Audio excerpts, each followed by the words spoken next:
Hello, everybody. Welcome to the Sunday Service. I know you were waiting for something to go wrong, weren't you? Well, no, I was waiting for something to happen. You said, right, we're ready to go. And then for 3 minutes, I was like, well, go on then. Well, what it was, Drew, was we were held up for yet again because of this nonsense. A premium account on X, Twitter, is required to create live broadcasts on their platform. I thought you just removed it from Twitter. Well, it's I will remove the Twitter feed from StreamYard at the moment now. So it was a good platform. I wouldn't give Elon Musk the steam off of my a premium account. Exactly. So yeah, Twitter used to be good, didn't it? But once upon a year. Anyway, hello everybody. Welcome to the Sunday Service. I think, Drew, it's fair to say you and I, although the weather has been very hot and sunny and summery today, I think it's fair to say you and I have not enjoyed it, have we? It's not my sort of thing. No, it's not my sort of thing either. Not my kind of thing. Not my kind of thing. Having said that, I haven't really been out, so it's not been overly hot if you're out of the direct sunlight. But I've still got the fan on here blowing over me to keep me cooler. But if I could get any cooler, it's okay. Well. Having said that, of course, I was out in this weather this morning, and I went over to Yatton Station to see a steam train come in, and then decided that seeing as I was there, I'll go for a 4-mile walk. So we'll talk about that at the end of the show, actually. So anyway, we've got some news items to talk about this week. But before we do the news items, do you want to talk about any projects you're working on? No, to be honest with you, I finished what I was doing this week, and I'm sort of a little bit between projects, if you like. But I started messing around with an Academy Strike Eagle,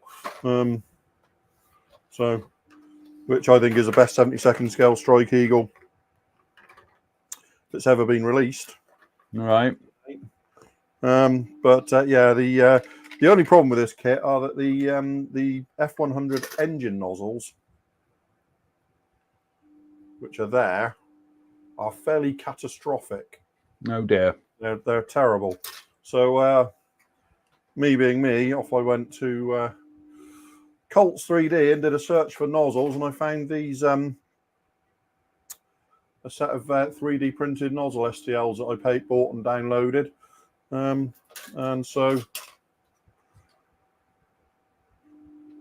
Ta-da! Some replacements I'm printing out. Now I've also printed some out in a larger scale, and it's worth saying that these, like I say, these STLs cost, I paid £8 for the STL, and I've scaled it up to 48 just to see if it'll fit other 48 scale kits, and the level of detail is just retained in 48. It's just absolutely exquisite. Mm-hmm. That's the flame holder at the back. That's one part. Oh my goodness me!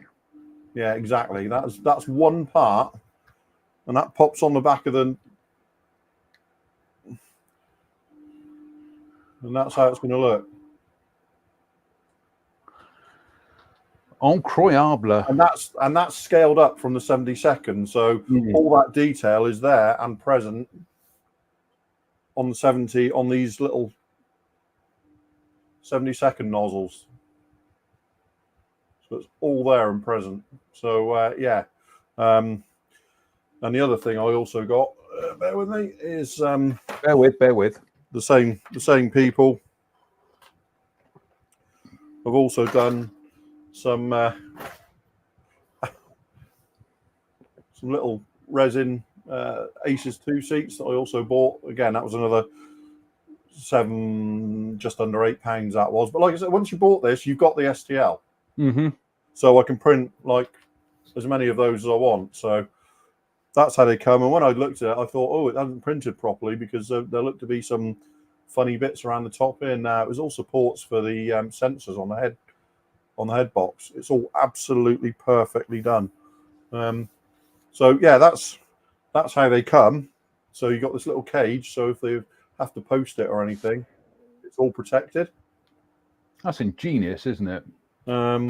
So yeah, just to show you. What make were these again? Oh no, it's from Colts 3D, the Yeah. IW something design. You have to check the name of the company out. Yeah. But yeah, just to show. I mean, these took what? These took about 2 hours to print, I suppose. But yeah, you can just go around and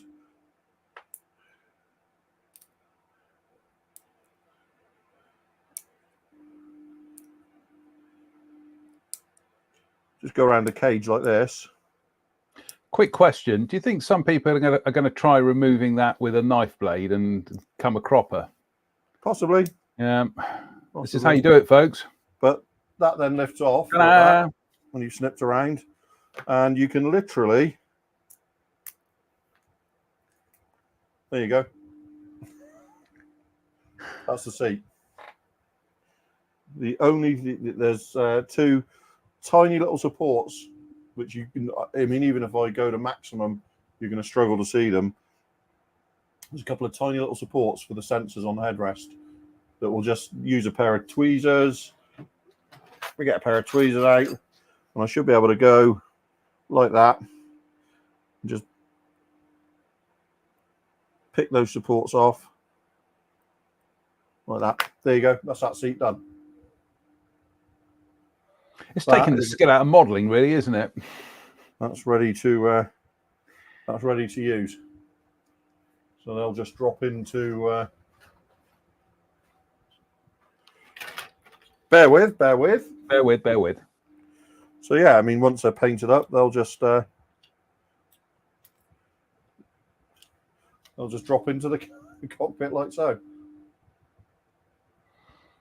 They might need raising a little bit, but yeah. So that's been my week as opposed to any serious modelling, if you like, more playing around with 3D printers and. I think we can still call that serious modelling, though, can't we?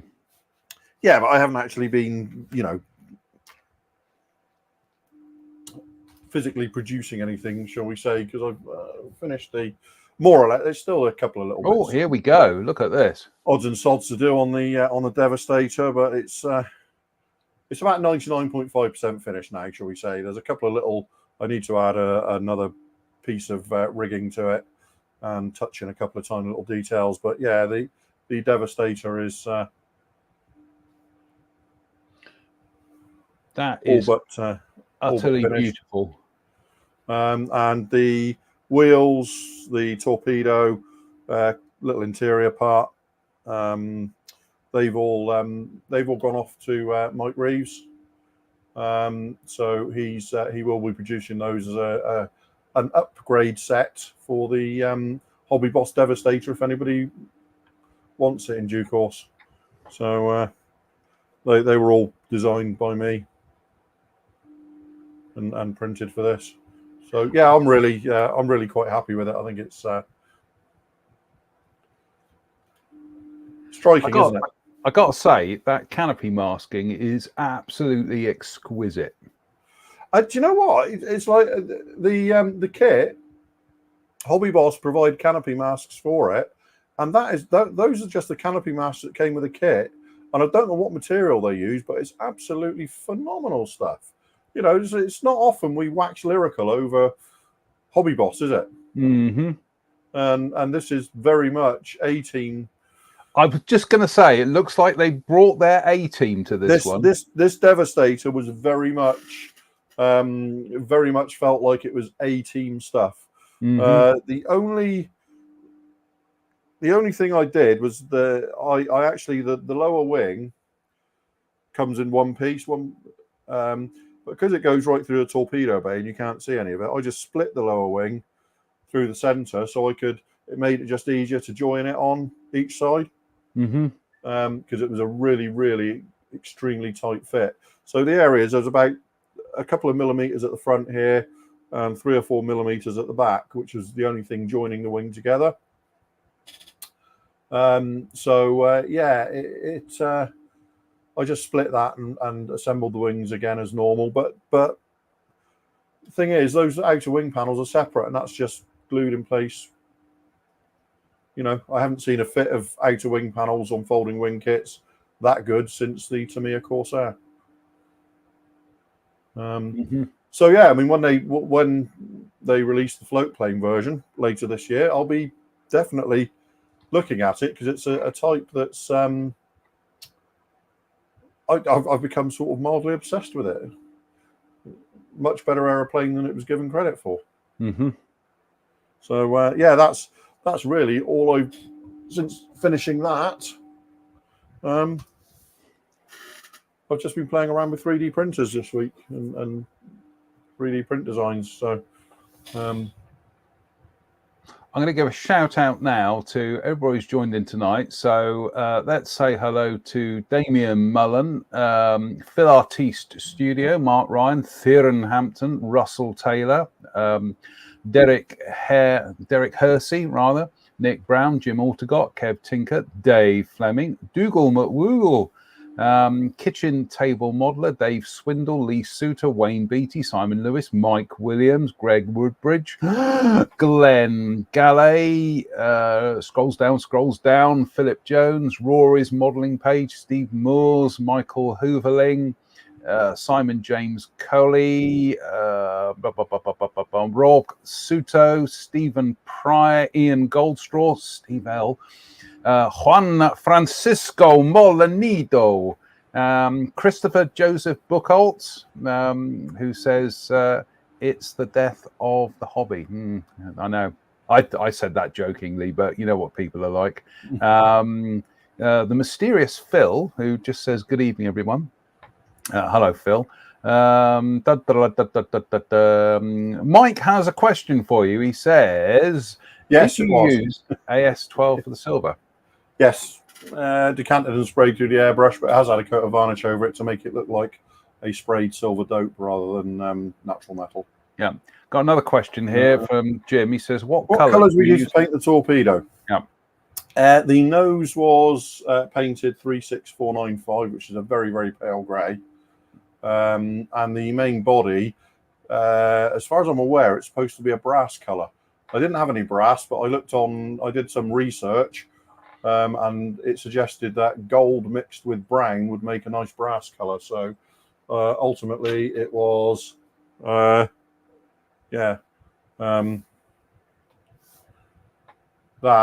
with a good slug of dark earth in it, just to make it into a, so that's gold. And a good slug of dark earth in it, just to make it into a kind of brass color. I can't believe, given the industrial quantities of paint that we both have, that somehow you didn't have an exact colour. Do you know what? I have, but I've the brass I had. Well, that's brass there, but it's not very good for that sort of job because it's like the old Humbrol metal coats. Yeah, it needs polishing. Yeah, it needs polishing, and it's very, it's very fragile. So I was looking for something that would be a bit hardier. So this mixed with brown. But if you look around at Mark 13 torpedoes during World War II, you'll find any number of, some of them had silvery coloured bodies, some of them had grey bodies with black warheads, some of them had grey warheads with darker coloured bodies. There's just any number of variations. I just quite like the idea of the brass, so I wanted to stick with it. So the very pale warhead section with the brass main body just kind of appealed to me, so I went with that. We've got a couple of latecomers who've joined us. Hello, Hobby Time. Hello, neighbour Jared, just over the hill there. Hello, Jared Watkinson and Bill Clark. So, hello, everybody. Right, shall we? Well, we'll just do a quick update on some of my projects. I've got so many on the go at the moment. I'm a modeler. I've got so many projects on the go. I'm trying not to do this. I'm not starting anything new until I get some of these out of the way. But I'm having a meeting this week with Mr. Farmer. Cue the Genesis joke. But we're starting to plan Scale Model World. In fact, we've got another event coming up before then, which we'll talk about at the end of the show. Anyway, let's go to my camera, and this is the Airfix Quick Build Sherman Firefly 35th scale. Now, as you can see, I have been having fun in the last week with all kinds of paint effects and whatnot, mostly done with oils, mostly done with Abteilung oils. But I have been going in there with some of the AK Real markers as well. But for this kind of job, this is mostly Abteilung oils. So there's still quite a bit to do. I mean, yeah, all jokes aside, quick build in terms of getting it together, it was about an hour. This has been a few weeks of messing around with paint effects and whatnot. But that's why I wanted to build this kit. I wanted it to be a test bed for ideas and things, and but also ultimately to, you know, once it's painted and weathered, is just to see if it can do that double take of people not realizing it is actually a quick build kit. So and I have been using the AK Real markers. So I'm just trying to zoom in here. I've used the AK Real markers on the Pioneer tools. So I don't think you can see that. I did use several on the wooden handle of the sledgehammer there. It didn't quite work out how I thought it was going to work out, but hey ho. The travel lock for the gun there was a little bit of concern about why have you painted it gunmetal? I had a plan because I wanted to give it a gunmetal base so that I could then go at it with the olive drab marker pen. So that's exactly what I've done there, and as you can see, it does lend a rather nice kind of weathered appearance to it. So and also some of the chipping just here, dirty fingernails doing some gardening. Some of the chipping there, that's been done with one of the pens on the back end here. That has been done with the pens. I tried using the metallic ones on the shovel. They were just a bit too big and blobby, but we'll experiment with them on the Persevere. Sorry? Persevere. Yeah. On the axe head there, I used a pencil, which is still my preferred method of doing that kind of chipping, metallic chipping. Anyway, so oops, Daisy. So that's where we are with the Airfix Quick Build Sherman. Like I say, it's an ongoing project just to try out bits and pieces. But I don't know about you, Drew. I mean, when you see a lot of these kits, which are, they're kind of like snap together ones, they're literally like a Lego construction.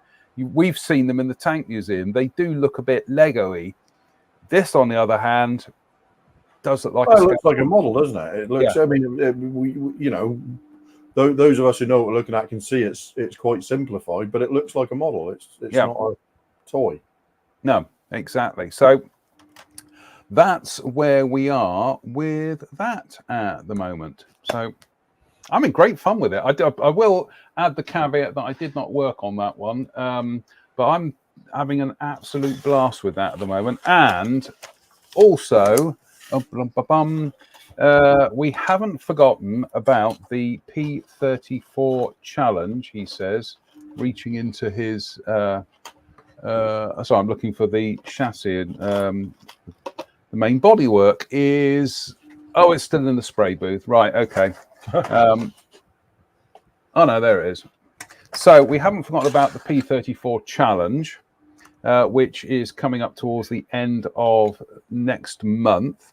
But having given it a tooth coat and then Trizac'd the tooth coat down, I then gave it a nice wet coat. Now I've been leaving this to absolutely harden off for a good week to 10 days before I start going at it with the Trizac again.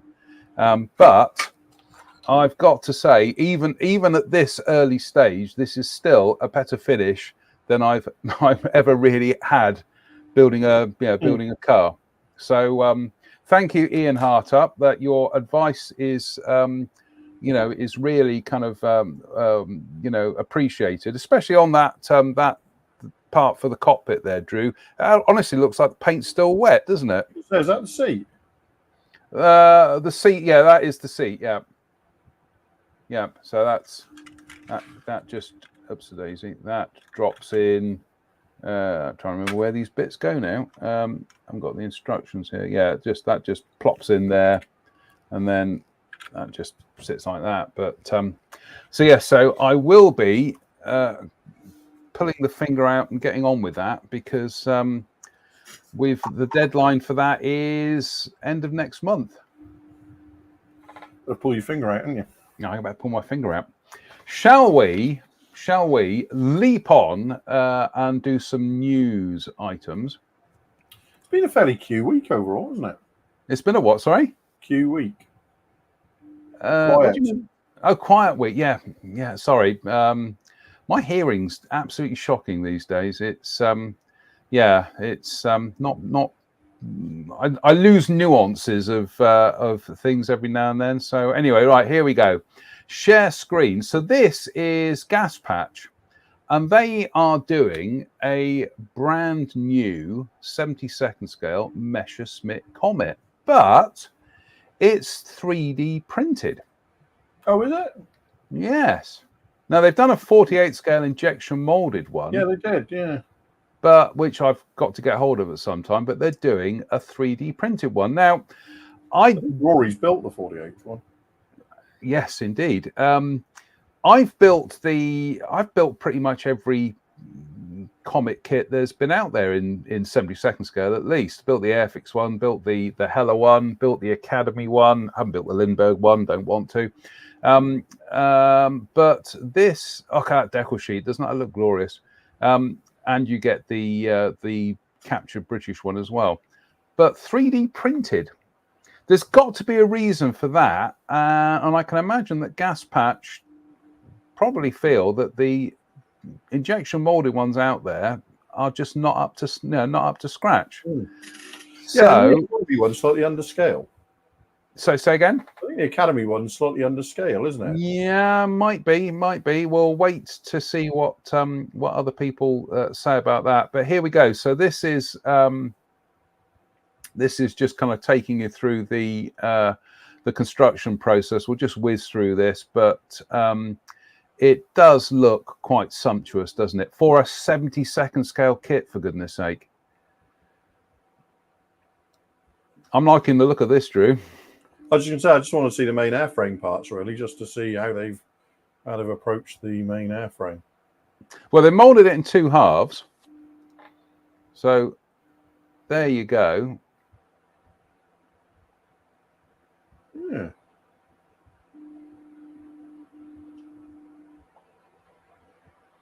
But yeah, Lord, that's a lot of detail, isn't it? Yep. And like I say, they've obviously felt. Well, I don't think you could injection mold this, quite frankly. Not with that level of detail. No. So they've obviously felt that it warrants being done as a 3D printed kit. I like the open flaps, by the way. So, yeah, I love the Comet. I think it's just one of those aircraft that ever since as a kid, we went to the Science Museum at Kensington. I remember seeing the Comet they had there, and not knowing anything about the airframe. I used to be I always used to be rather amused that about the size of the propeller on it. You know, I had no idea what its purpose was. And then we've got the color schemes, of which there will be the Airmin one coming. I've got a French one. That's quite nice. That's the one. Yeah. That's the one I really want to build at some stage. There we go. So yeah, a 3D printed 72nd scale Messerschmitt 163 Comet With injection molded clear parts. with injection molded clear parts. Discuss. That's not a cheap investment. I mean, theoretically, doing it as 3D printing, it makes it cheaper to produce than injection molding. Mm-hmm. But they've clearly invested in the injection molding as well. So overall, it's quite, like you say, sumptuous would be a word. I think the price I saw for it's going to be somewhere. €36 on there. Yeah. So Mike Williams says these days brand new 172nd scale kits are real little gems, and Dave Fleming says makes the clear prop de Havilland 88 look uncomplicated. Yeah, are we having a de Havilland 88 group build at some stage? I think we should, shouldn't we? I just think it's a little bit too small for me. Really? Yeah, if it was 48 scale, I'd be all on board. But it just feels a little bit too. That eagle I'm building, that Academy Eagle's starting to feel tiny to me. Just advancing years, I think. Oh, don't say that. Okay, next on the list, and it's this from Sword, and it's a 1/48 scale Stinson Sentinel. Just finds the notes. Yeah, Stinson L5A0Y1 Sentinel Mark 1. My notes here say tidy little aeroplane, 3,590 built, operated by numbers 27, 117 and 194 Squadron, Royal Air Force, in SEAC schemes, which, yeah. So this is 48 scale from Sword. I know it's a company that you have a soft spot, haven't you? Yeah. It's a pretty little thing, isn't it? It's definitely of that Piper Cub sort of wheelhouse, isn't it? It's a pretty little thing. I like that. Again, they were all used. It was like another one of those observation aircraft, wasn't it? Like the Auster, really. I was going to say it was the American contemporary of the Auster and the precursor to things like the Cessna Bird Dog. Yeah. But yeah, I do like the look of this. I especially like the look of this because you can do SEAC ones. So that gets a big thumbs up from me. I don't know about you. Yeah, oh, absolutely. I really like. That's one that I'm definitely interested in. See, talking about Sword, the Gannet is now released in 48 scale, the AEW3. That's in stock at Hannants if anybody's interested in the AEW3, which I am, I have to say. So, I've got to say the thing I like about the AEW3 is the fact that it wore tactical roundels. Yes, yeah. But on a Sky and extra dark sea grey. Yeah, well, that's Sky and extra dark sea grey scheme in Fleet Air on, really, wasn't it? Yeah, but I do think some of the COD 4s did as well, didn't they? I don't know. I think they did. I think in my research box here, I've got some. I don't know. I think Dave Fleming may have even sent me the photographs of. It was might have been a COD 4 with tactical roundels on the fuselage, but he'll pipe up. He'll tell us. I saw a really odd picture of a Lightning this week, and I went to Agent Fleming to pick it apart to find out what exactly I was looking at, because I thought, I don't know what I'm looking at here, and Mr. Fleming will. XN725. He's very good for that kind of thing, isn't he? A very odd-looking Lightning indeed. Yeah. Small tank with a cambered wing. Yes. Yep. I know the one you mean, actually. Next on the list, and we have white. This is a relatively newish company called 4Art, but they are doing in 1/350th scale Type 42. Oh, hello. Yes, Falklands era Type 42s, and they are doing, alas, the ill-fated HMS Sheffield and HMS Coventry. Now, I had to go away and do some research on this, and I'm sure somebody in the audience will put me right, but I don't think we've had any injection molded Type 42s in 1/350th scale. We've had them in 1/700th, but I don't think we've had them in 1/350th. So you've gone quiet, Drew. You okay? No, I mean, again, it's. I watched a YouTube video of somebody building a kit of HMS Kent, I think, the other day, and it was just phenomenal to watch. And I'm just thinking, I'd love to, but I'm not sure. I'm not sure I have the patience for ship modeling. It's like, ship modeling tends to be repetition writ large. Mm-hmm. It's like where you'd have to do, like, I don't know, 5 or 6 pylons for an aeroplane. You're doing 150 portholes and 700 of these and I'm just not sure my attention would wander very, very quickly. But I would certainly, it's certainly an interesting. So that's a batch one. Was Sheffield batch one as well, or was she batch? Yeah, both batch ones. Okay, because they really did change quite a lot through the batches, didn't they? Mm-hmm. Because of course Argentina was also operating batch ones of this ship as well. So it's lovely box art, isn't it?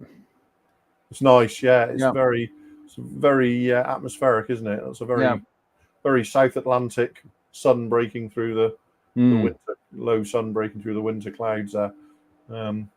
Let's have a look at the other box art again. Yeah, see, they've got the differences between the two smokestacks, because if you have a look back at the Sheffield, it's got the Y-shaped smokestack. Mm-hmm. And you look back at the other one, Coventry, and it's got a straight up. Mm-hmm. There you go. I mean, people that know far more than me, batch 3 with the stretch versions.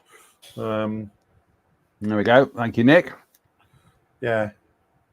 So, no, very, very interesting. I was going to say this is I'm with you. I would like to build more warships, but there's always that caveat: is you've really got to do all the railings and everything. And I'm a bit like you. I am not a big fan of photo etch. No, I don't like photo etch, and the idea of doing 3,500 pieces of photo etch on a small model. Mm-hmm. I mean, hats off to those that do it. Absolutely, I'm in awe of it. It's just a little bit too much for me, I think. Mm-hmm. Our next release. My notes on the schedule here just say squee, and that is because it's one of my favorite vehicles. This is Meng, and they're doing a brand new 35th scale Kubelwagen. Oh, there we go. There we go. Type 82 bucket car model, they call it, but there we go. That's a surprisingly little subject for Meng. Mm-hmm. Because that's going to be a small kit, isn't it? Mm-hmm. I would almost expect Meng to release that as a bonus in another kit, like a Tiger or something like that, with bonus Kubelwagen. Yep. So it's Meng. It's probably going to be, very, very, very nice indeed. Well, looking at the CAD renders here, it certainly does look very, very nice indeed. I've built quite a few Kubelwagens down the years, and yeah, there are some things here. Certainly, the detail is much more. What's the word I'm looking for? Detail looks to be much more exquisite than any of the other Kubelwagens that I've built in recent memory. Especially like that seat there, with just that little hint of wrinkling around the edge. And that fabric area looks exquisite, doesn't it? The hood just looks very nicely done, absolutely fabulous. So yeah, this is going to be injection molded, 35th scale. People are probably wondering why are Meng doing a Kubelwagen when there's already other kits out there. Simple answer to that is other people's kits don't make money for Meng. So there we go. But yeah, I mean, that's one of those little staples, isn't it, that people buy all the time for little dioramas and vignettes and things, isn't it? Yep. No, this is definitely, this has got me written all over it, and I will be keeping a weather eye out for these when they get released. Be nice if they do. I'm just having a look at the tires there. It looks like I can't tell whether they've done the balloon tires of the DAC or not. I need to have a proper look at it, but yep. Take my money. It's this has got me written all over it, Drew. Yep.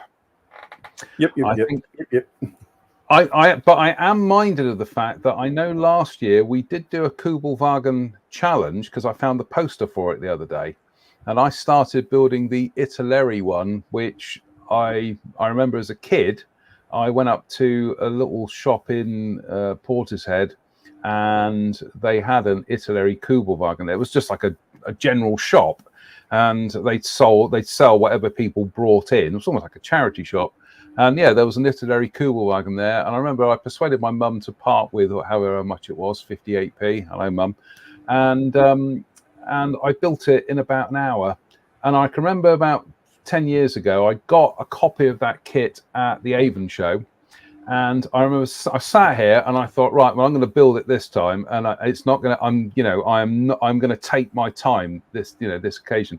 No, still got everything together in an hour. Yeah. I know, and that's why. So yeah, so we did do a Kubelwagen challenge last year. That went slightly off the rails when I went on holiday. So so we might bring it back again. I don't know, but I do like a Kubelwagen, and I know what you're thinking is, yes, I do have the Eschi 1/9 scale one up. Of course you do. Yes. Yeah.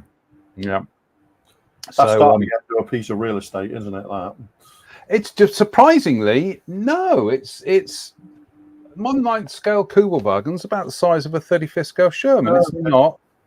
It's really not that big. So anyway, right, let's move on. Is it an illusion? No, it's a Mirage. And Mirage are doing 2 scales of the Kubis armored car. So they're doing it in 35th scale, and they're doing it in 72nd scale as well.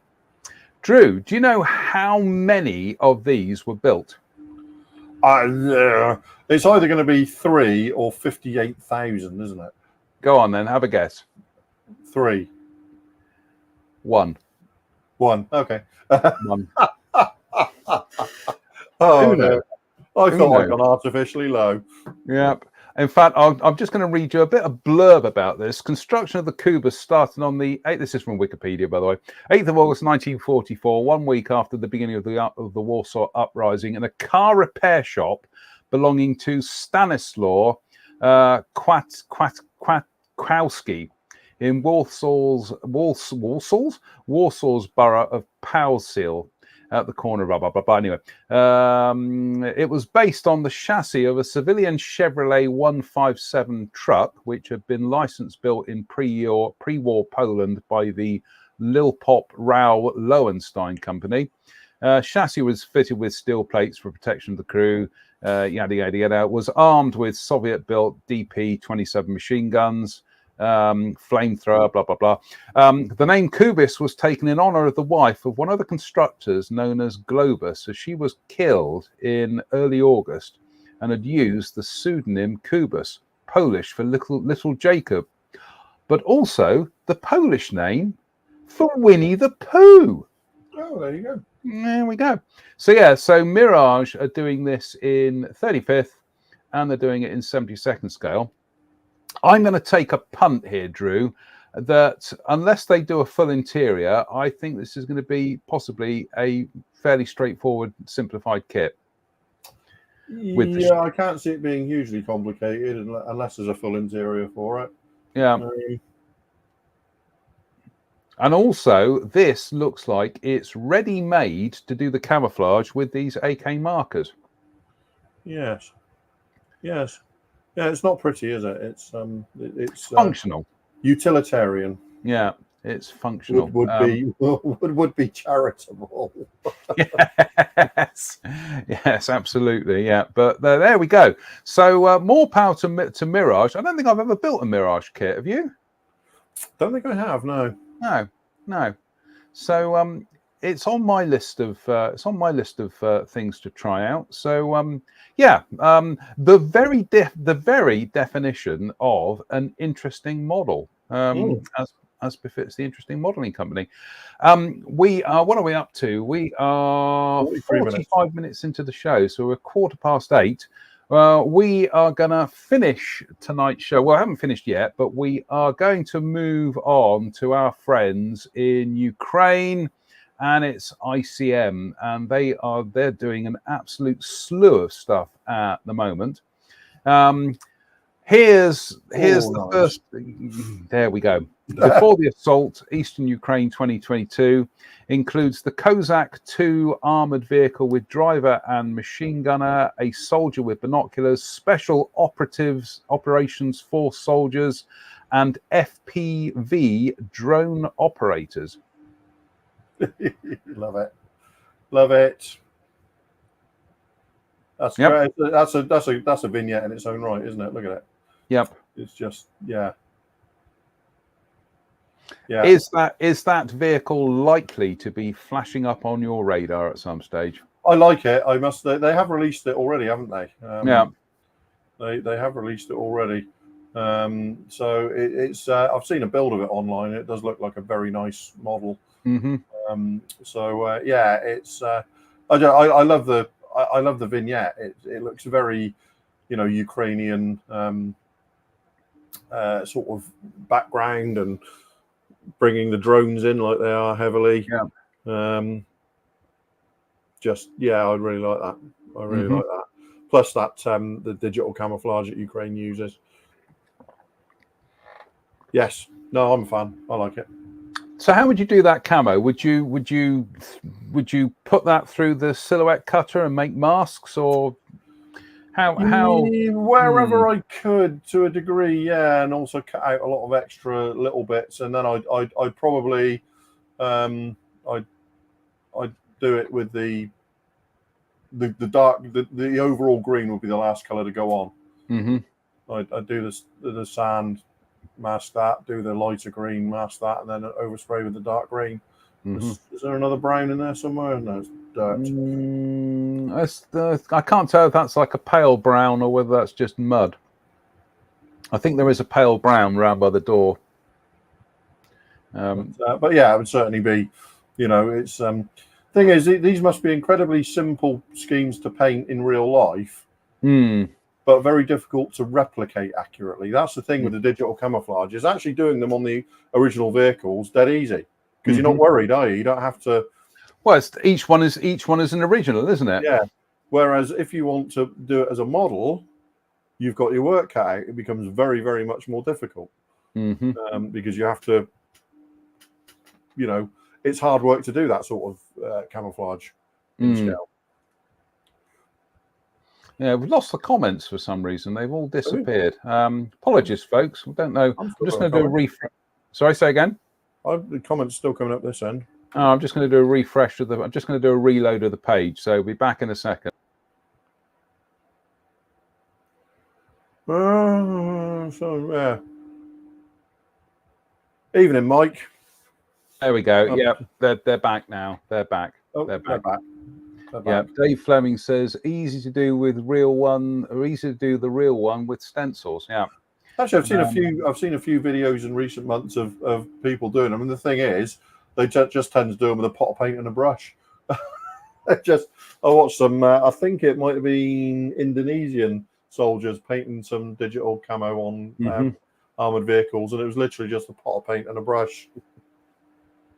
Mm-hmm. You know. So yeah. Mr. Reeves is with us now as well. Oh, hello, Mike. How are you doing? Right, this next set, also from ICM. This is, I'm definitely going to invest in this. They're doing Montgomery's Staff. And it's a figure set of Field Marshal Montgomery, a Lieutenant General, a Major, and a radio operator / soldier.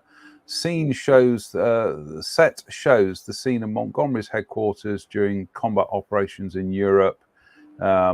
Detailed reproduction of British military uniforms from World War II. Now, this isn't the first time Monty has appeared in 35th scale.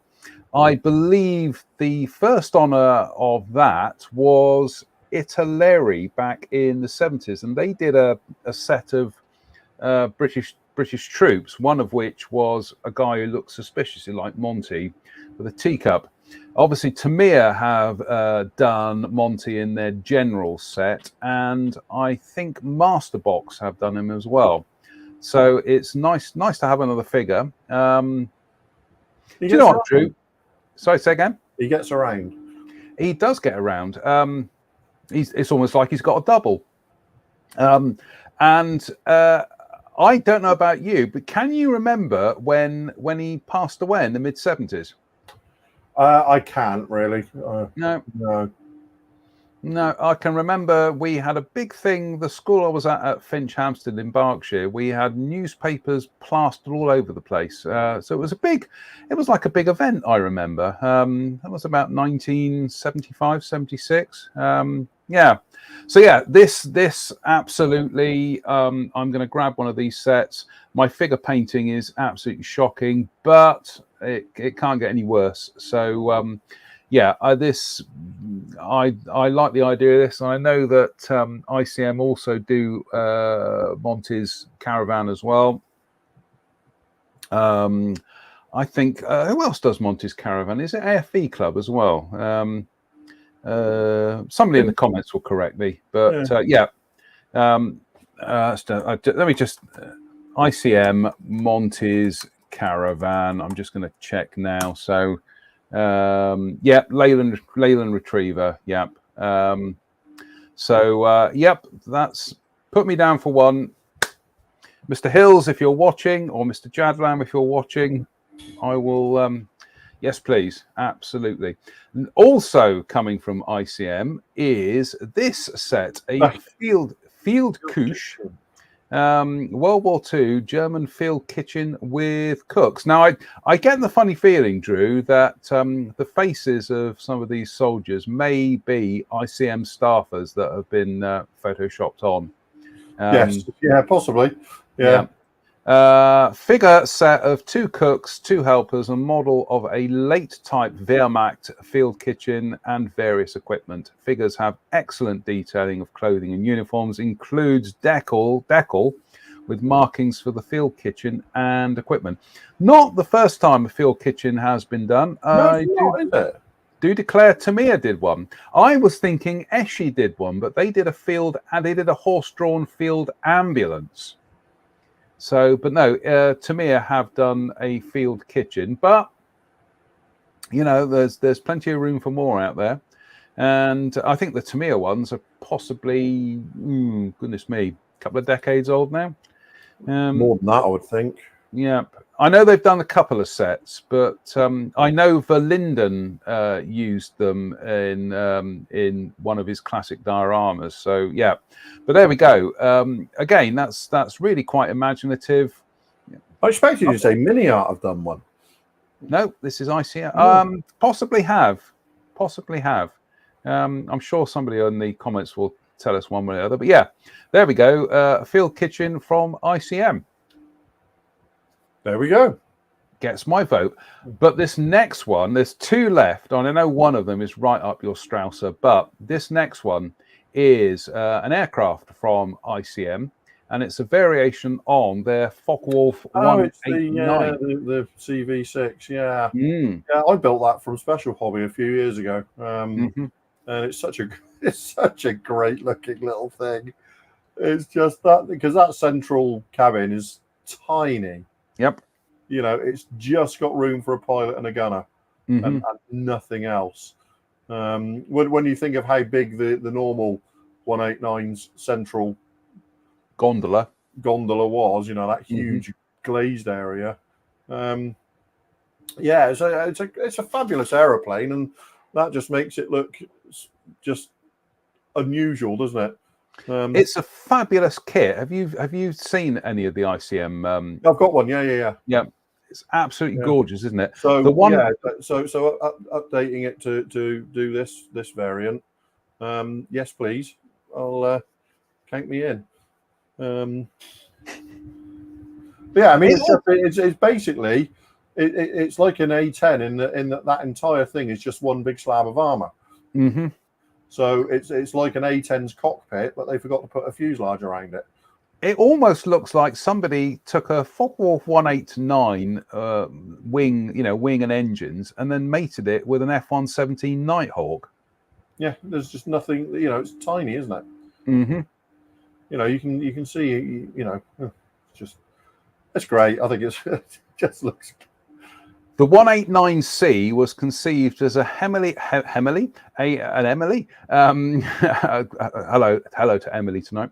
Focke-Wulf 189C was conceived as a heavily armored ground attack close support variant in competition with the Henschel HS129, but its two prototypes, V1 and V6, were not satisfactory, and it was not reproduced. Yeah, I can't see it had. You certainly aren't seeing much out of that cockpit, are you? No. It must have been it must have been challenging to fly. I would doubt very much it was unsatisfactory due to its performance, because its performance was slightly better than the Henschels. And the Henschel's an aircraft that I love as well. So all those German attack aircraft they're just nice. It's almost like Focke-Wulf went from one extreme to the other with that, wasn't it? Because it went from a huge, great greenhouse where you could grow your tomatoes and everything to this tiny little cabin with. Well, it looks like the sort of thing you get welded into, doesn't it? Yeah, welded into it and pushed off. It's like a winged Dalek, isn't it? Yeah.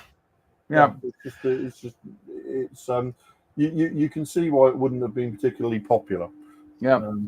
Dave Fleming makes a very good point. He says steampunk Star Wars. Absolutely. Rob Sutu says just need Mini Art to release a set of sausages. Rob, I think they have. I think they already have.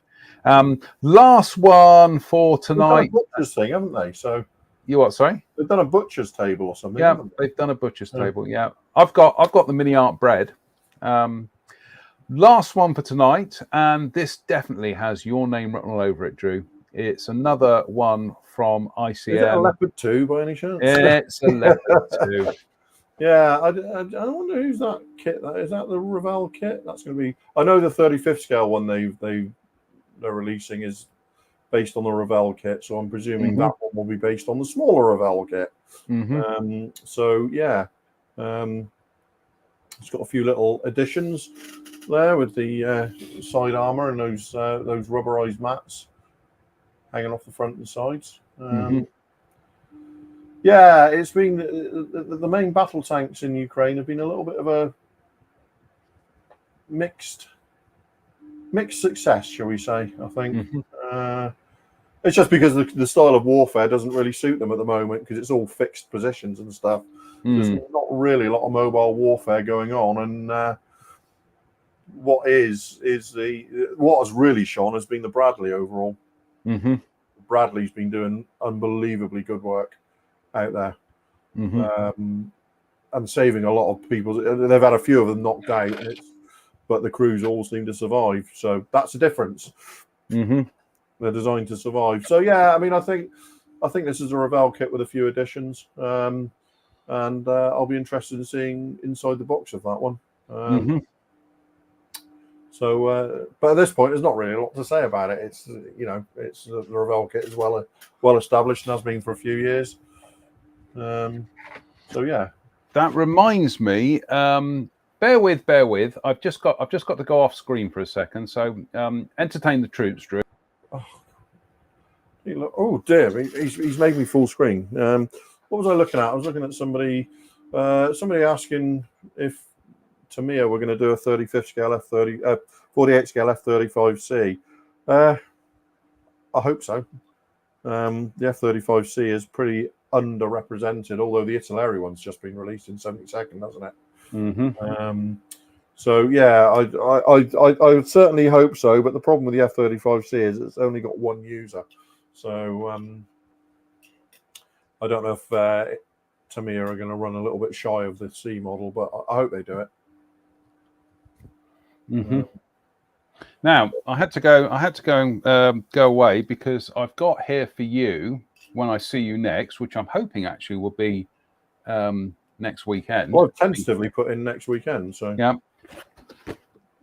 Well, there we go. Yeah. But so, you've got to build that for Telford. Yeah, well, that's fine. That's not a problem. That's fine. Yeah, that's fine. Yeah. So just to discuss plans. Well, I'm just going to say, any other business? Yeah, next week.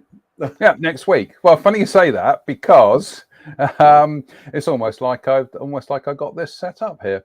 There we go. Next weekend on the 4th of August, Sunday the 4th of August, it's the IPMS Avon annual show.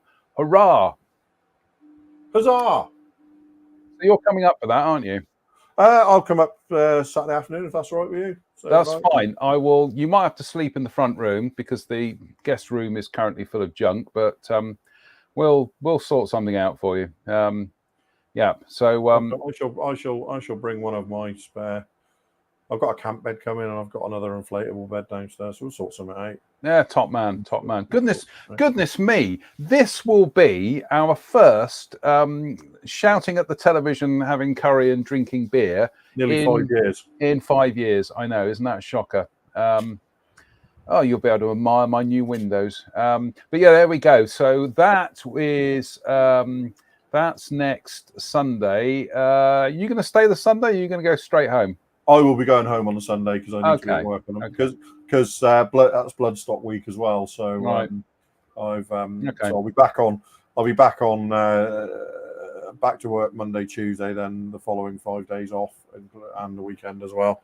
Okay. So I need to go home on Sunday, but come up on Saturday. We'll find some modelling videos to shout at. Yeah. Well, what we could do is on Sunday when we get back. Old days. Yeah, I know. I was going to say on Sunday when we get back, we could do a very impromptu short live, where we could just argue on camera for about 5 minutes. There we go.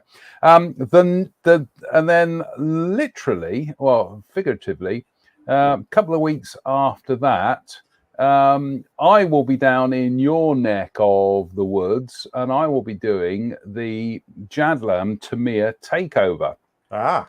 And I will be down there with the hobby company. Don't know what I'm building at the moment. I'm seeing Mr. Farmer this week, short of a job in the fire escape trade. I'm hoping he's going to have some new projects for me. But there we go. So that is Saturday, 2 weeks later, Saturday, the 17th of August, 2024. The Tamiya Takeover, all-day family fun event down at Jadlam in Glastonbury. So if you've not been down there, folks, it would be nice to see some of you turn up. Be nice to see you there, Drew, but you'll get the feeling you'll be at Bloodstock. And were you around that weekend? No, I don't think I am. That's the weekend after Bloodstock. So okay. Well, pop along. I'll buy you lunch. There we go. There you go, folks. You heard me say it live on the internet. I'll buy Drew lunch. So hopefully see some of you there week and a bit after the Avon show. I'm looking forward to this as well. Yep. Always lovely to be down in Glastonbury. So, right, Drew, any other business? No, not from me, no. Okay, fair enough. I think I'm pretty much done as well. We will... Excuse me, Dave. Middle-aged men, thank you. Oh, what was that? I can't see. What's the... Mr. Fleming. What's he Old said? men shout at clouds. Oh, I can see that. Yeah. Mike William. Yeah, very good. Middle-aged men, thank you, Dave. Mike Williams says that needs to be live stream. You two shouting at the telly. We've done that before. Well, we have streamed that before. Yes, I know. Yeah, I know. I've live streamed you pocket dialing me, but that's not quite the same thing. And Paul Adams says, "Good show. See you at Avon. Hopefully, hopefully we'll see quite a few of you at Avon this time next week, actually. So until the next time, I was going to say, Drew, are you around next Sunday? But I just remembered. Yeah, might be. Thank you, everybody who tuned in tonight. That's very kind of you. We will be back. Well, we will be around next weekend, so we'll give you an update and bits and pieces and whatnot. So until the next time, just remains for us to say thank you for watching. Stay safe, stay out of trouble, and we'll see you very, very soon. Take care, all. See you soon. Bye for now.